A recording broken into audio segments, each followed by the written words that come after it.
আমি যখন ছোট ছিলাম খেলতে যেতাম মেঘের দলে। একদিন এক মেঘবালিকা প্রশ্ন করল কৌতূহলে, এই ছেলেটা নাম কি রে তোর? আমি বললাম, ফুসমন্তর। মেঘবালিকা রেগেই আগুন, মিথ্যে কথা, নাম কি অমন হয় কখনো? আমি বললাম, নিশ্চয়ই হয়, আগে আমার গল্প শোনো। সে বলল, শুনবো না, যা, সেই তো রাজা, সেই তো রানী, সেই তো একে ঢাল তলোয়ার, সেই তো একে রাজার কুমার পক্ষীরাজে, শুনবো না আর, ওসব বাজে। আমি বললাম, তোমার জন্য নতুন করে লিখব তবে। সে বলল, সত্যি লিখবি? বেশ তাহলে, মস্ত করে লিখতে হবে, মনে থাকবে, লিখেই কিন্তু আমায় দিবি। আমি বললাম, তোমার জন্য লিখতে পারি এক পৃথিবী। লিখতে লিখতে লেখা যখন সবেমাত্র 2-4 পাতা, হঠাৎ তখন ভূত চাপলো আমার মাথায়। খুঁজতে খুঁজতে চলে গেলাম ছোটবেলার মেঘের মাঠে। গিয়েই দেখি চেনা মুখ তো একটিও নেই এ তল্লাটে। একজনকে মনে হলো ওরই মধ্যে অন্য রকম। এগিয়ে গিয়ে বলি তাকেই, তুমি কি সেই মেঘবালিকা? তুমি কি সেই? সে বলেছে, মনে তো নেই, আমারও সব মনে তো নেই। আমি বললাম, তুমি আমায় লেখার কথা বলেছিলে। সে বলল, সঙ্গে আছে, ভাসিয়ে দাও গায়ের ঝিলে। আর হ্যাঁ শোনো, এখন আমি মেঘ নই আর, সবাই এখন বৃষ্টি বলে ডাকে আমায়।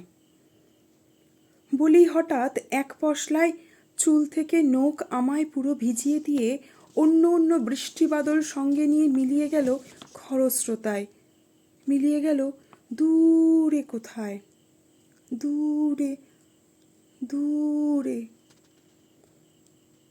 বৃষ্টি বলে ডাকে আমায়, বৃষ্টি বলে ডাকে আমায়। আপন মনে বলতে বলতে আমি কেবল বসে রইলাম ভিজে একসা কাপড় জামায় গাছের তলায়। বসে রইলাম বৃষ্টি নাকি মেঘের জন্য।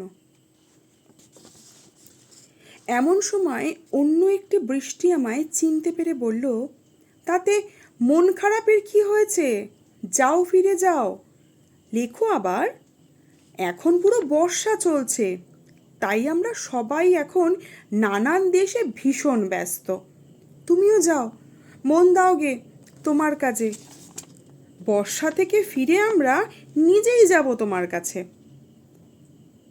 এক পৃথিবী লিখব আমি, এক পৃথিবী লিখব বলে ঘর ছেড়ে সেই বেরিয়ে গেলাম। ঘর ছেড়ে সেই ঘর বাঁধলাম গহন বনে, সাক্ষী শুধু কাগজ কলম। একাই থাকবো, একাই দুটো ফুটিয়ে খাবো, 2-1 মুঠো ধুলিবালি যখন যারা আসবে মনে তাদের লিখব, লিখেই যাব। এক পৃথিবীর 100 রকম স্বপ্ন দেখার সাধ্য থাকবে যে রূপকথার, সে রূপকথা আমার একার। ঘাড় গুজে দিন লিখতে লিখতে, ঘাড় গুজে রাত লিখতে লিখতে, মুছেছে দিন মুছেছে রাত, যখন আমার লেখবার হাত অসাড় হলো, মনে পড়ল সাল কি তারিখ, বছর কি মাস, সেসব হিসাব আর ধরিনি। লেখার দিকে তাকিয়ে দেখি এক পৃথিবী লিখব বলে একটা খাতাও শেষ করিনি। সঙ্গে সঙ্গে ঝমঝমিয়ে বৃষ্টি এলো খাতার উপর, আজীবনের লেখার উপর বৃষ্টি এলো এ অরণ্যে। বাইরে তখন গাছের নিচে নাচছে ময়ূর আনন্দিত, এ গাছ ও গাছ উড়ছে পাখি, বলছে পাখি, এই অরণ্যে কবির জন্য আমরা থাকি। বলছে ওরা, কবির জন্য আমরা কোথাও, আমরা কোথাও, আমরা কোথাও হার মানিনি।